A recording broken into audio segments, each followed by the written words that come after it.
അസ്സലാമു അലൈക്കും വറഹ്മത്തുള്ളാഹി വബറകാതുഹു. സൂറത്തുർ റഹ്മാനിൻ്റെ 10-ാമത്തെ സൂക്തത്തിലൂടെ തന്നെയാണ് നാം പോകുന്നത്. കാരണം അല്ലാഹു സുബ്ഹാനഹു വ തആല അതിൽ പറയുന്നത് വൽ അർള വളഅഹാ ലിൽ അനാം എന്നതാണ്.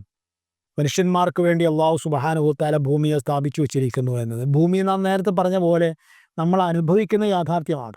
അതുകൊണ്ട് അത് പറയുമ്പോൾ നമുക്ക് കൂടുതൽ അവബോധം വളരെ പെട്ടെന്ന് നമ്മൾ ഉദ്ദേശിക്കുന്ന ലക്ഷ്യങ്ങളിലേക്ക് എത്തിച്ചേരാൻ കഴിയും. അപ്പോൾ കഴിഞ്ഞ ക്ലാസ്സിൽ നമ്മൾ ഭൂമിയെ അല്ലാഹു 23 ഡിഗ്രി ചരിച്ചു വെച്ചതിൻ്റെ പ്രത്യേകത പറഞ്ഞു. നമുക്ക് വേണ്ടി ഒരു അന്തരീക്ഷം ക്രിയേറ്റ് ചെയ്തതിൻ്റെ പ്രത്യേകത പറഞ്ഞു. ഇതേപോലെ തന്നെ അല്ലാഹു സുബ്ഹാനഹു വ തആല പിന്നെന്താ ചെയ്തത്? ഈ ഭൂമിയിൽ മനുഷ്യർക്ക് താമസിക്കാൻ വേണ്ട എല്ലാം അല്ലാഹു ഒരുക്കി വെച്ചു. അല്ലാഹു സുബ്ഹാനഹു വ തആല പറയുകയാണ്, സൂറത്തുൽ ബഖറയിൽ പറയാൻ 164-ാമത്തെ ആയത്തിൽ അല്ലാഹു പറയുന്നു, ഇന്ന ഫീ ഖൽഖിസ് സമാവാതി വൽ അർളി വഖ്തിലാഫിൽ ലൈലി വന്നഹാർ വൽ ഫുൽകില്ലതി തജ്രി ഫിൽ ബഹർ ബിമാ യൻഫഉൻ നാസ വമാ അൻസലല്ലാഹു മിനസ് സമാഇ മിൻ മാഇൻ ഫഅഹ്യാ ബിഹിൽ അർള ബഅദ മൗതിഹാ وبث فيها من كل دابة وتصريف الرياح والسحاب المسخر بين السماء والأرض لآيات لقوم യാഖിലൂൻ.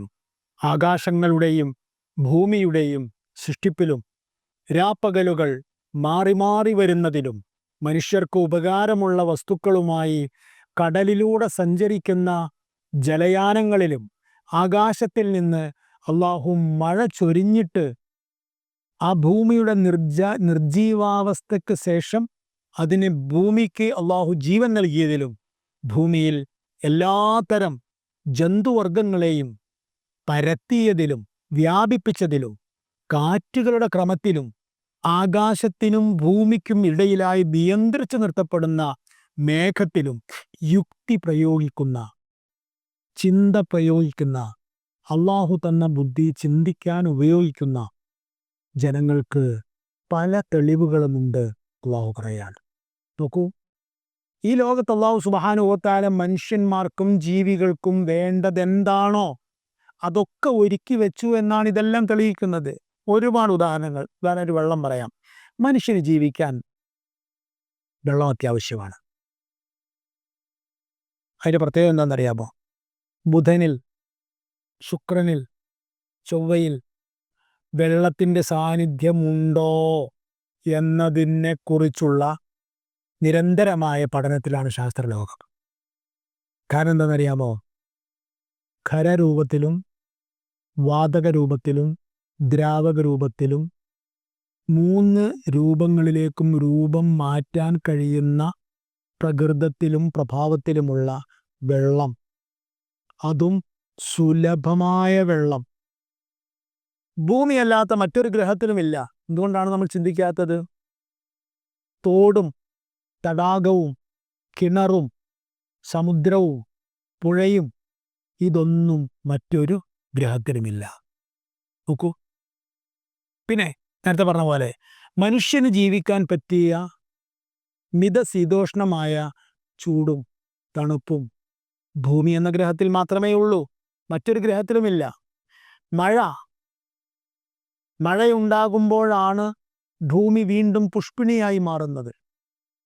ഭൂമി അല്ലാത്ത മറ്റൊരു ഗ്രഹത്തിലും മഴ എന്ന പ്രതിഭാസമില്ല. മനുഷ്യന്, ഈ ആറ്റിൽ പറഞ്ഞ കാര്യങ്ങളാണ് ഓരോന്നും പറയുന്നത്. മനുഷ്യന് വേണ്ടി വേവിച്ചു തിന്നാൻ പറ്റുന്ന സസ്യങ്ങൾ, മൃഗങ്ങൾ, മത്സ്യങ്ങൾ, ഇതൊക്കെ ഭൂമിയിലല്ലാതെ മറ്റൊരു ഗ്രഹത്തിലുമില്ല.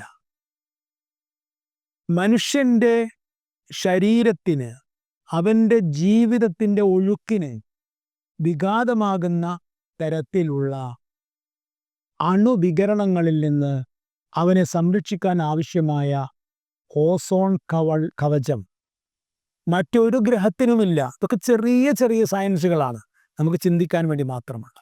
ഇങ്ങനെ ഭൂമിക്ക് മാത്രം പ്രത്യേകമായി ഉള്ളതും മറ്റു ഗ്രഹങ്ങൾക്കൊന്നിനും ഇല്ലാത്തതുമായ വിശേഷണങ്ങൾ ധാരാളമാണ്. പിന്നെയോ ഈ വിശേഷണങ്ങൾ ഓരോന്നും എടുത്തു നോക്കിയാൽ നമുക്ക് മനസ്സിലാകും ഇതെല്ലാം മനുഷ്യന് വേണ്ടി അല്ലാഹു ഉണ്ടാക്കി വെച്ചിരിക്കുകയാണ്. വൽ അർള വളഅഹാ ലിൽ അനാം. നോക്കൂ, ചെറിയൊരു കാര്യം, നമ്മുടെ ജീവിതത്തിൽ നമ്മൾ ഫ്രീക്വൻ്റ്ലി ഉപയോഗിക്കുന്ന ഒരു കാര്യമാണ് വെള്ളം എന്ന് പറയുന്നത്. നോക്കൂ, അള്ളാഹു സുബ്ഹാനഹു വ തആല ഈ ഭൂമിയിൽ തൻ്റെ പ്രതിനിധിയായ മനുഷ്യന് വേണ്ടി ഉണ്ടാക്കി വെച്ച ഏറ്റവും വലിയ അനുഗ്രഹം ഒരുപക്ഷെ വെള്ളമായിരിക്കും. ഏറ്റവും വലിയ എന്ന് പറയുന്നത് നമ്മൾ അങ്ങനെ ചിന്തിക്കുമ്പോൾ അതാണ് എന്ന് നമുക്ക് തോന്നിപ്പോകും. കാരണം അത്രയും വലിയതാണ്. കാരണം നോക്കൂ, എങ്ങനെയാണത് ഉണ്ടാക്കി വെച്ചിരിക്കുന്നത്. കേവലം വെള്ളം, അതൊരു ഗ്ലാസ് വെള്ളമാണ്, അല്ലെങ്കിൽ ഒരു കിണറിലെ വെള്ളമാണ്, അല്ലെങ്കിൽ ഒരു പാത്രം വെള്ളമാണ് എന്ന് പറയും നമ്മൾ. നമ്മുടെ മേശപ്പുറത്ത് പച്ചവെള്ളവും ഉണ്ട്, മുന്തിരി വെള്ളവും ഉണ്ട്, ആപ്പിളിൻ്റെ വെള്ളവും ഉണ്ട്. ഇതെല്ലാം ഉണ്ട് എങ്കിൽ ആ വെള്ളങ്ങളുടെ കൂട്ടത്തിൽ ഏറ്റവും വില കുറഞ്ഞതും ഏറ്റവും മൂല്യം കുറഞ്ഞതുമായ കാര്യം പച്ചവെള്ളമായിരിക്കും. നമ്മളങ്ങനെയാണ് നമ്മുടെ തീന്മേശയിൽ കാണുന്നതും ഗണിക്കുന്നതും. പക്ഷേ സത്യത്തിൽ ആ ആപ്പിൾ ജ്യൂസിനേക്കാൾ, ആ ഗ്രേപ്സ് ജ്യൂസിനേക്കാൾ വിലപ്പെട്ടത് വെള്ളമാണ്. കാരണം ഈ വെള്ളം ഉണ്ടായത് കൊണ്ടാണ് ഈ മുന്തിരി ഉണ്ടാകുന്നത്, ഈ വെള്ളം ഉണ്ടായത് കൊണ്ടാണ് ഈ ആപ്പിൾ ഉണ്ടാകുന്നത്. അപ്പം അതുകൊണ്ട് അല്ലാഹു സുബ്ഹാനഹു വ തആല ഈ പ്രപഞ്ചത്തിൻ്റെ ജീവൻ നിലനിർത്താൻ വേണ്ടി തന്നിരിക്കുന്ന മൂല്യമായ ഒരു കാര്യമാണ് വെള്ളം എന്ന് പറയുന്നത്. ഇനിയിപ്പോൾ വെള്ളത്തിൻ്റെ ഒരു തുള്ളിയിലേക്ക് കടന്നു നോക്കൂ. വെള്ളത്തിൻ്റെ കണികകൾ ഏതൊക്കെയാണ് എന്നത് എല്ലാ കൊച്ചു കുട്ടികൾക്കും അറിയാം ശാസ്ത്രീയമായി. ഹൈഡ്രജനും ഓക്സിജനും. ഹൈഡ്രജൻ്റെ 2 ആറ്റവും ഓക്സിജൻ്റെ 1 ആറ്റവും. പക്ഷേ നിങ്ങൾ ആലോചിച്ച് നോക്കൂ, ഹൈഡ്രജനെയും ഓക്സിജനെയും നമുക്ക് ഒരു ട്യൂബിലേക്കാക്കിയാൽ, ഒരു ട്യൂബിൽ ഹൈഡ്രജനും ആക്കി ഓക്സിജനും ആക്കി, എന്നാൽ അത് വെള്ളമായി മാറുമോ? അത് വെള്ളമാക്കി മാറ്റാൻ കഴിയില്ല. നോക്കൂ, അത് വലിയ അത്ഭുതമാണല്ലോ. വെള്ളത്തിലുള്ളത് ഹൈഡ്രജനും ഓക്സിജനുമാണ് എന്നറിയുന്ന ശാസ്ത്രത്തിന് തന്നെ ഹൈഡ്രജനെയും ഓക്സിജനെയും ഒന്നിപ്പിച്ചുകൊണ്ട് വെള്ളം ഉണ്ടാക്കാൻ കഴിയുന്നില്ല. സുബ്ഹാനല്ലാഹ്. വൽ അർള വളഅഹാ ലിൽഅനാം. അല്ലാഹു ഉണ്ടാക്കി തന്നതാണ്. മനുഷ്യന്മാർക്ക് വെള്ളം അനിവാര്യമാണ്. അവൻ്റെ ദാഹം തീർക്കാൻ, അവന് ഭക്ഷണം പാകം ചെയ്യാൻ, അവൻ്റെ കൃഷികൾ മുളപ്പിച്ചെടുക്കാൻ, അവൻ്റെ ജീവിതം ലളിതമാക്കി തീർക്കാൻ അള്ളാഹു തന്നതാണ്. നമ്മൾ ഉണ്ടാക്കിയതല്ല. നമ്മൾ ഉണ്ടാക്കിയതായിരുന്നുവെങ്കിൽ നമുക്കുണ്ടാക്കാൻ കഴിയില്ല എന്ന് ആരെങ്കിലും അങ്ങനെ ചിന്തിക്കുന്നുണ്ട് എങ്കിൽ അത് കഴിയില്ല. അത് കഴിഞ്ഞുവെങ്കിൽ ലോകത്തെ ഏറ്റവും വലിയ കണ്ടുപിടുത്തം അതായിരിക്കും. കാരണം വെള്ളമില്ലാത്തതിൻ്റെ പേരിൽ ചില അന്താരാഷ്ട്ര റിപ്പോർട്ടുകളൊക്കെ അനുസരിച്ച് ഇനി വരാനിരിക്കുന്ന ലോകയുദ്ധം ഒരുപക്ഷെ വെള്ളത്തെ ചൊല്ലിയായിരിക്കും എന്ന് പറയുന്ന അനുമാനങ്ങൾ നമുക്കെല്ലാവർക്കും കേൾക്കാം.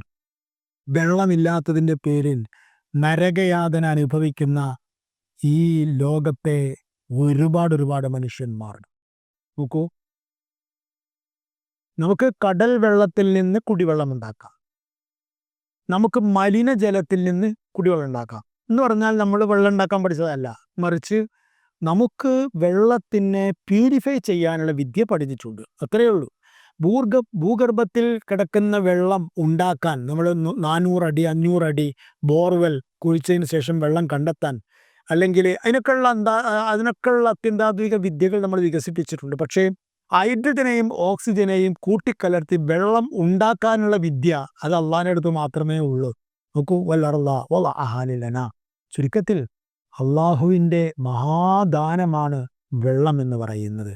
അതില്ലാതെ നമ്മുടെ ഈ ഭൂമിയിൽ ജീവിക്കാനേ സാധ്യമല്ല. മാത്രമല്ല, ഭൂമിയിലെ എല്ലാ വസ്തുക്കൾക്കും ഉണ്ടാകാനും നിലനിൽക്കാനും വളരുവാനും ജലമനിവാര്യമാണ്.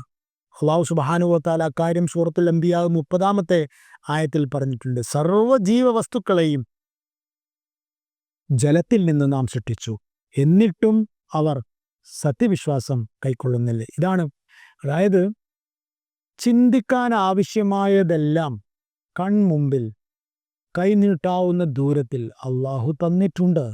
പക്ഷേ മനുഷ്യൻ അഹങ്കാരിയാണ്. അവൻ അത് ശ്രദ്ധിക്കുന്നില്ല, മെനക്കെടുന്നില്ല. അതാണ് അവൻ്റെ പ്രശ്നം. അപ്പോൾ വൽ അർള വളഅഹാ ലിൽഅനാം, ഞാൻ എൻ്റെ വായനയിൽ നിങ്ങളോട് പറയാൻ പറ്റുന്ന സരളമായ ചില കാര്യങ്ങൾ പറഞ്ഞു എന്ന് മാത്രമേ ഉള്ളൂ. ഇനി ഈ ഭൂമിയിലെ ഏതു ഭാഗമെടുത്തു നോക്കൂ, ഈ ഭൂമിയിൽ ഇന്ന കാര്യം അല്ലെങ്കിൽ ഇന്ന മൂലകം അല്ലെങ്കിൽ ഇന്ന വസ്തു അത് എക്സ്ട്രയാണ്, ആവശ്യമില്ലാത്തതാണ്, അത്യാവശ്യമില്ലാത്തതാണ് എന്ന് വാദിക്കുവാൻ ഒരാൾക്കും കഴിയില്ല. ഈ ഭൂമിയുടെ മുഴുവനും, ഭൂമിയിലെ മണ്ണും കല്ലും, ഭൂമിയിലെ പാറകൾ, ഭൂമിയിലെ വോൾക്കാനോകൾ, ഭൂമിയിലെ അങ്ങനെ ഓരോ കാര്യങ്ങളും ഞാൻ അങ്ങനെ എണ്ണി എണ്ണി പറയേണ്ട ആവശ്യമില്ലാത്തത് കൊണ്ടാണ് അതിലേക്ക് പ്രവേശിക്കാത്തത്. ഇതെല്ലാം അള്ളാഹു സുബ്ഹാനഹു വ തആല ഒരു നിലക്കല്ലെങ്കിൽ മറ്റൊരു നിലക്ക് മനുഷ്യൻ്റെ ജീവിതത്തെ, തൻ്റെ പ്രതിനിധിയായ മനുഷ്യൻ്റെ ജീവിതത്തെ തുണക്കാൻ വേണ്ടി, പിന്തുണക്കാൻ വേണ്ടി, അവൻ്റെ പ്രയാസങ്ങളെ ഇല്ലാതെയാക്കാൻ വേണ്ടി ചെയ്തു തന്നതാണ്. അതുകൊണ്ട് അള്ളാഹുവിനെ കണ്ടെത്താനുള്ള നമ്മുടെ ശ്രമങ്ങൾക്ക് ഏറ്റവും വലിയ ആധാരം ഈ പ്രപഞ്ചത്തിൽ നിറഞ്ഞു കിടക്കുന്ന അള്ളാഹുവിൻ്റെ അത്ഭുതം തന്നെയാണ്. ഇനി അത്ര പറഞ്ഞു വെച്ച ആ അള്ളാഹു ഭൂമി ഒരു വലിയ ആയത്താണെന്നാണല്ലോ പറഞ്ഞത്. ഭൂമി ഒരു വലിയ ചിന്താവിഷയമാണ് എന്നാണല്ലോ പറഞ്ഞത്. അപ്പോൾ ഓരോരുത്തരും തൻ്റെ ബുദ്ധിക്കനുസരിച്ച്, തൻ്റെ യുക്തിക്കനുസരിച്ച്, തൻ്റെ ഒഴിവിനും താല്പര്യത്തിനും അനുസരിച്ച് അങ്ങനെ ചിന്തിച്ച് കണ്ടെത്തുകയാണെങ്കിൽ കണ്ടെത്തുക എന്ന് അല്ലാഹു ഒഴുക്കൻ മട്ടിൽ പറഞ്ഞു നിർത്തുന്നില്ല. കാരണം എന്താണെന്നറിയാമോ? മൊത്തത്തിലൊരു കാര്യം പറഞ്ഞാൽ അതൊരു പക്ഷേ എല്ലാവരും അത്ര ഗൗനിച്ചു കൊള്ളണമെന്നില്ല. ഇതൊരു മൊത്തത്തിലുള്ള ഉപദേശമായി, ഒരു അഭിപ്രായമായി, ഒരു പ്രസ്താവനയായി പരിഗണിക്കുക മാത്രമായിരിക്കും ചെയ്യുക.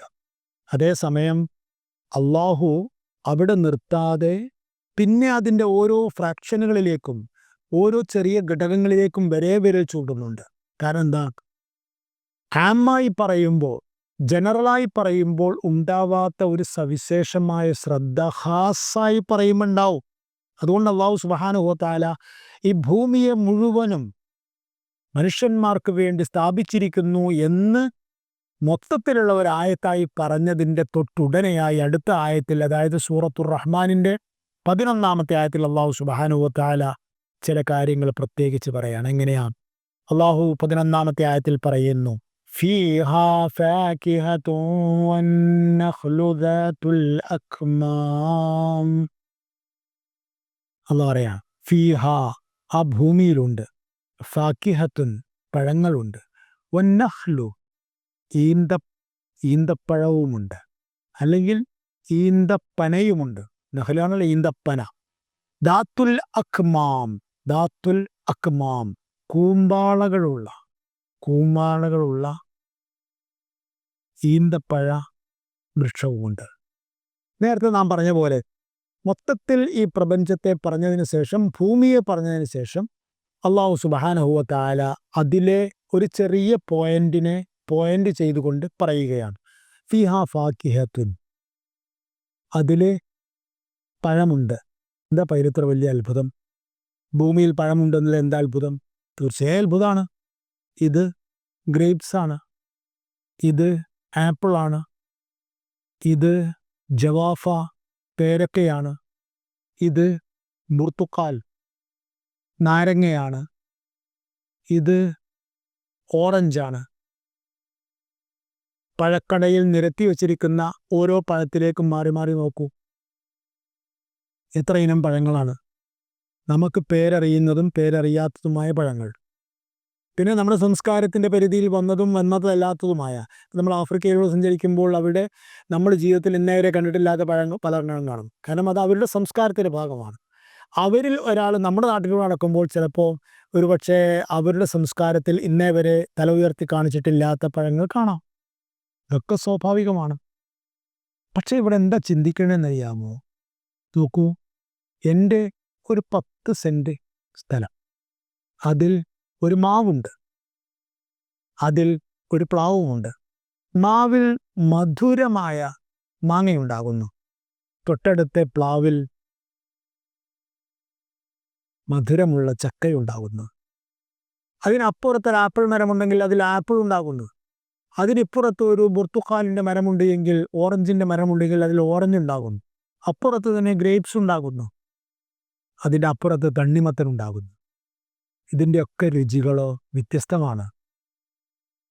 ആപ്പിൾ വേണ്ട ആൾക്ക് തണ്ണിമത്തൻ കൊടുത്തിട്ട് കാര്യമില്ല.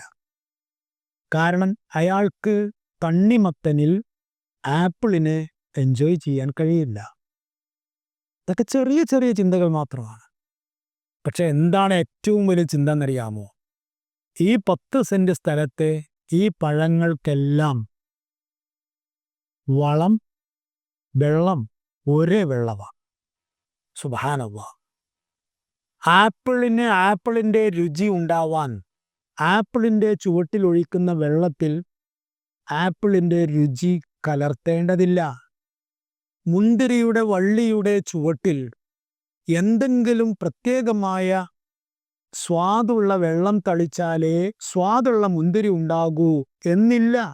നമുക്കറിയാവുന്നൊരു കാര്യമാണത്. അപ്പോൾ ഒരൊറ്റ വെള്ളം, ആകാശത്തിൽ നിന്ന് അള്ളാഹു ഇറക്കിയ വെള്ളം, മറ്റൊരാൾക്കും അതിന് നിർമ്മിതി അവകാശപ്പെടാൻ കഴിയാത്ത വെള്ളം, ആ വെള്ളം, ആ ഒരേ വെള്ളം തന്നെ ഈ മരത്തിലെ ഫലത്തിന് ആപ്പിളിൻ്റെ രുചിയും, തൊട്ടപ്പുറത്തേതിന് ചക്കയുടെ രുചിയും, തൊട്ടിപ്പുറത്തേതിന് മാമ്പഴത്തിൻ്റെ രുചിയും നൽകുകയാണ്. അത് തന്നെയാണ് അത്ഭുതം. ഫിഹാ ഫാകിഹത്തുൻ, അതിൽ പഴങ്ങളുണ്ട് എന്ന് പറയുന്നത്. ഇനി ആ പഴങ്ങൾ എന്ന് പറഞ്ഞാൽ ഇതൊക്കെ ഒരേമാതിരിയുള്ള പഴങ്ങളാണോ? അല്ല. നോക്കൂ, അതായത് നമ്മൾ ഈ പറഞ്ഞ വെള്ളം, അള്ളാഹു ഈ ഭൂമിയിൽ നിറച്ചു വെച്ച അന്തരീക്ഷം, നൈട്രജൻ, ഓക്സിജൻ, ഇതിലെല്ലാം വളരുന്ന പഴങ്ങളെല്ലാം രുചിയിൽ ഒരേപോലെയല്ല എന്നാണ് നമ്മൾ നടത്തുന്നത്. ഇനി അതിൻ്റെ പ്രകൃതിയിലും രൂപത്തിലും ഒരേപോലെയാണോ? അല്ല. വന്നഖ്ലു ദാത്തുൽ അക്മാം, കൂമ്പാളകളുള്ള ഈന്തപ്പനകൾ, കൂമ്പാളകൾ. ഈന്തപ്പനയിൽ ഉണ്ടാവുക ഈത്തപ്പഴമാണ്, നമുക്കെല്ലാവർക്കും അറിയാം. അതിൽ ആപ്പിൾ ഉണ്ടാവില്ല, അതിൽ മാമ്പഴം ഉണ്ടാവില്ല. പക്ഷേ ആപ്പിൾ ഉണ്ടാകുന്നത് എങ്ങനെയാണ്? പൂവാകുന്നു, മൊട്ടാകുന്നു, അപ്പോൾ തന്നെ അത് ആപ്പിളിൻ്റെ രൂപത്തിലും പ്രകൃതത്തിലുമാകുന്നു. പിന്നെ അത് വളർന്ന് വളർന്ന് പാകമാക്കുന്നു. അതേസമയം അതേ പ്രക്രിയയാണ് ഈന്തപ്പനയിലും നടക്കുന്നത്. പക്ഷേ അവിടെ ഈത്തപ്പഴം എന്ന് പറയുന്ന പഴം അള്ളാഹു ഒരു പാളയുടെ ഉള്ളിൽ, ഒരു മെമ്പറൻസിൻ്റെ ഉള്ളിൽ ഇട്ടുകൊണ്ടാണ് വളർത്തിയെടുക്കുന്നത്, ഒരു പ്രത്യേക പരിധി വരെ. ചിലത് കോൺ ഉദാഹരണമായിട്ട്, അതിൻ്റെ കൂമ്പാളകളാകുന്ന ഇലകൾ അത് അതിനോടൊപ്പം തന്നെ അത് ഉപയോഗിക്കുന്ന കാലം വരെ നീണ്ടു നിൽക്കുകയാണ്. ഈന്തപ്പഴത്തിൻ്റെ കൂമ്പാളകൾ എങ്ങനെയാണ്? അതിന് അതിൻ്റേതായ ഒരു സമയമുണ്ട്. ആ സമയം വരെ അത് കൂമ്പാളയുടെ ഉള്ളിലാണ്. തെങ്ങിലെ തേങ്ങകൾ അത് ഉണ്ടാകുന്നത് ഒരു കൂമ്പാളയുടെ ഉള്ളിലാണ്. പക്ഷേ അത് കുറച്ച് കഴിയുമ്പോൾ ആ കൂമ്പാളകളിൽ നിന്ന് റിലീസ്ഡ് ആയിത്തീരുന്നു. എന്താ ഇപ്പം ഈ പറഞ്ഞതിൻ്റെ തർക്കം? ലോകത്തുള്ള എല്ലാ പഴങ്ങളും ഒരേ രുചിയല്ല. എവിടുന്നാണ് ഈ രുചി വ്യത്യാസമുണ്ടായത്? അതാണ് ചോദ്യം. ലോകത്തുള്ള എല്ലാ പഴങ്ങളുടെയും പ്രകൃതം ഒന്നല്ല. കൂമ്പാളയുള്ളതുണ്ട്, തൊലിയുള്ളതുണ്ട്, തൊലി തിന്നുന്നതുണ്ട്, തൊലി തിന്നപ്പെടാത്തതുണ്ട്, വ്യത്യസ്തയുണ്ട്. ഈ വ്യത്യസ്തത എന്ന് പറയുന്നത് അള്ളാഹുവിൻ്റെ ഒരു പ്രത്യേകമായ കഴിവാണ്. ഞാൻ നിങ്ങളിൽ നിന്ന് വ്യത്യസ്തരാണ്, നിങ്ങൾ എന്നിൽ നിന്ന് വ്യത്യസ്തരാണ്. ഞാനും നിങ്ങളും തമ്മിൽ ഒരു വ്യത്യാസവും ഇല്ല എങ്കിൽ അതാർക്കുണ്ടാക്കാൻ കഴിയുന്ന കാര്യമാണ്. വായിച്ചു നോക്കൂ, എൻ്റെ കയ്യിലൊരു പേന. ഈ പേന ഇത് ഞാൻ ഒരു പാക്കറ്റിൽ നിന്ന് എടുത്തതാണ്. 100 പേനകളുള്ളൊരു വലിയ പാക്കറ്റിൽ നിന്ന് എടുത്ത പേന.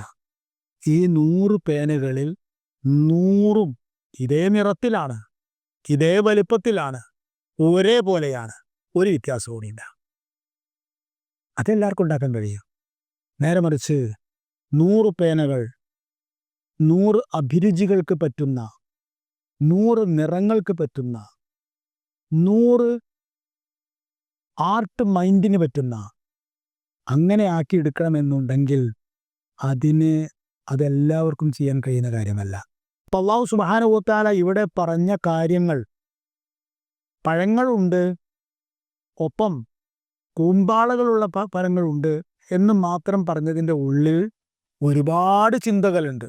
ലോകത്ത് പഴങ്ങളുണ്ട് എന്ന് കേവലം ഒരു സ്റ്റേറ്റ്മെൻറ്റ് പുറത്തിറക്കുക എന്നതിലപ്പുറം ഇതിന് ഒരുപാട് ചിന്തകളുണ്ട്. ഒന്നാമത്തെ ചിന്ത വ്യത്യസ്തതയാണ്, വൈവിധ്യമാണ്.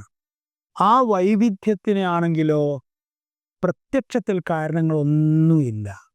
ഏതെങ്കിലും ഒരു ചെടിക്ക് അതിൻ്റേതായ കൂമ്പാളയോ തൊലിയോ ഉണ്ടാവാൻ പ്രത്യേകിച്ചൊന്നും ചെയ്തു കൊടുക്കേണ്ട യാതൊരു ആവശ്യവുമില്ല. അപ്പോൾ പഴങ്ങളുണ്ട് എന്ന് പറയുമ്പോഴും കൂമ്പാളകളുള്ള പഴങ്ങളുണ്ട് എന്ന് പറയുമ്പോഴുമെല്ലാം അള്ളാഹു വലിയ ഏതോ ഒരു യാഥാർത്ഥ്യത്തിലേക്ക് അല്ലെങ്കിൽ വലിയ ഒരു ചോദ്യത്തിലേക്ക് നമ്മെ, നമ്മുടെ ശ്രദ്ധയെ, നമ്മുടെ മനസ്സിനെ, നമ്മുടെ ബോധത്തെ കൊണ്ടുപോവുകയാണ്. അള്ളാഹു അനുഗ്രഹിക്കുമാറാവട്ടെ. അസ്സലാമു അലൈക്കും വറഹ്മത്തുള്ളാഹി വബറകാതുഹു.